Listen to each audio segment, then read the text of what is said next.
Hi guys, I'm Ed Blumel and I play Toby. And I'm Akshay Kumar and I play Adil. And welcome to my house.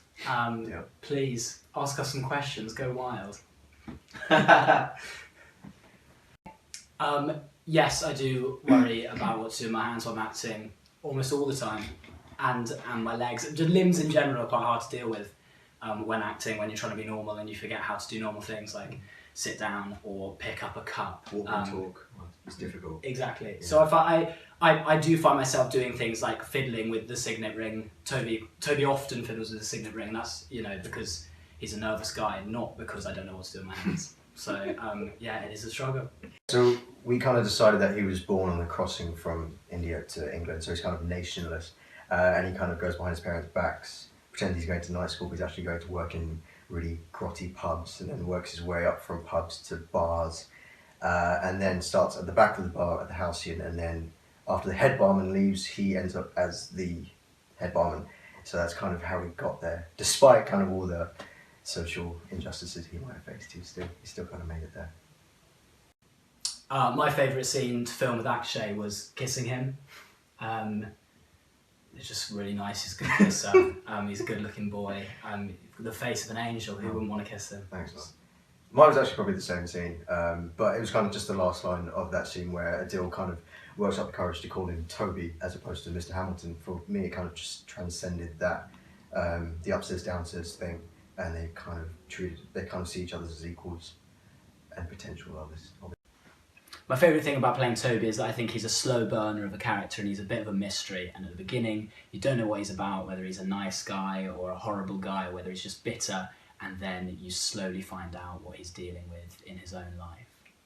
Yeah, for me, Adil was kind of him as the barman and the kind of outward charm he has to anyone who comes and sits at the bar. He's got a very good way of dealing with them and making them feel at home, which is great. It's good fun.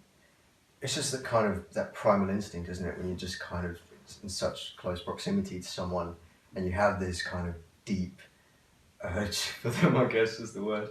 And they're just there, and they're connected already, and you just kind of take the chance. And obviously in this world, it's a very big chance he's taking. It could be his life. But he just kind of does it, and he instantly regrets it after seeing Toby's reaction. So, yeah. I didn't do much research into that, despite it being a very important thing, because as an actor I was aware of obviously how much of a big deal it is at the time for an interracial and homosexual relationship, but for me it was really important to keep Adil and Toby's relationship a human relationship, so I treated it like I would treat any other romantic relationship that I would act. Yeah. I think if Toby was a football team, he would be, and keeping this very relevant with the football schools over the weekend, he'd be Sutton United, because Sutton beat Leeds in the FA Cup, was very unexpected, and they were a bit of an underdog, but with hard work they overcame it. So, just like Toby, hopefully. I think probably the main difference between Adil and I is that he's very good with people, particularly strangers. He's very good at disarming them and making a stranger feel at home, knowing what drink they want straight away, what kind of mood they're in, what to say.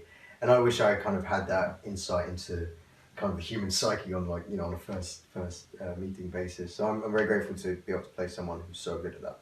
And I'll say the main similarity between me and Toby is we have a very similar face. My favourite thing about being on set was walking in to the amazing set and people in their costumes for the big party scenes and stuff like that, where it was beautiful.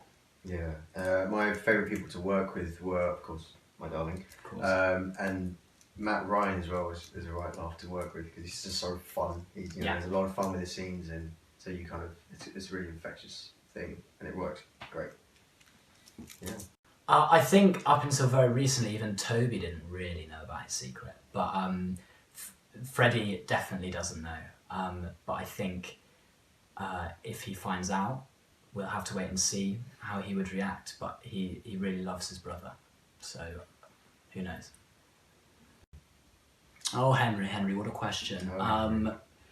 The thing is about Akshay Kumar's eyebrows is nobody knows how they're so bloody perfect. Some say it's an ancient Indian technique handed down through generations, while other things he was just born that way. But we'll never know. Sorry, mate. I think I appreciate that it's quite unusual to have so many young characters at the centre of a period drama specifically, but it really helps. So for example, my brother's 16 and he really enjoys the show and he's really invested in these characters. But essentially, you know, the younger characters are the ones who have to survive the aftermath the next, 40, 50 years post that war. So it is a lot about them and how they're going to deal with it.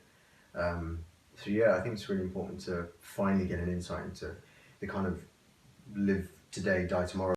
It actually took quite a long time, the kiss, didn't it? I think it was about 9 takes, so that's nine big kisses. So there was a lot of chapped lips, and actually your stubble is surprisingly grating after a while. Sorry. On my face. So it's a baby smooth skin. I mean, it's quite a choreographed thing, kissing on screen. You know, it's angles and heads and chins and all that kind of stuff. So I found it quite organic, but whatever. Yeah. Hi Chris, really glad to hear that you're enjoying the show. I think you're absolutely right. I think there is a sense of carpe diem. Everyone thinks that the day could be their last day.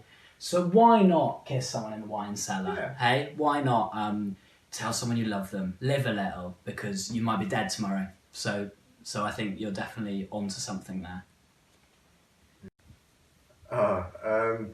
Toby's he worries a lot. He's a real worrier, because he's a realist, and I think for us the situation is obviously he feels like it's not going to end well, or I think we both have a sense of that. But yeah, he's a real worrier, and I think Adil was like just so many times just calm down, it'll be alright, it's cool, I got this.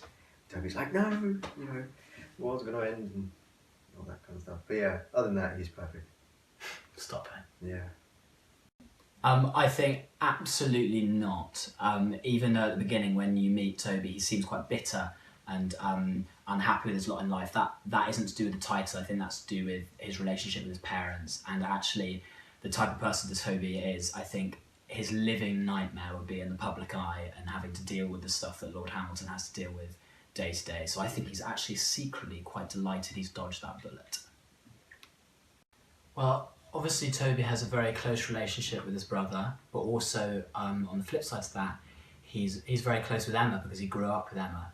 And while he won't, of course, intervene in their relationship, he won't try and get involved, I think he's always there for both of them and will always offer his best advice to try and keep the two of them happy.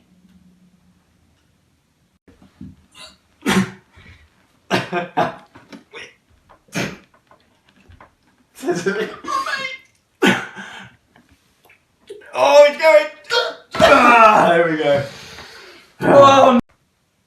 Hi guys, we've got to go now, so thank you so much for all of your questions. Thank you. It's been a pleasure answering them. Yeah.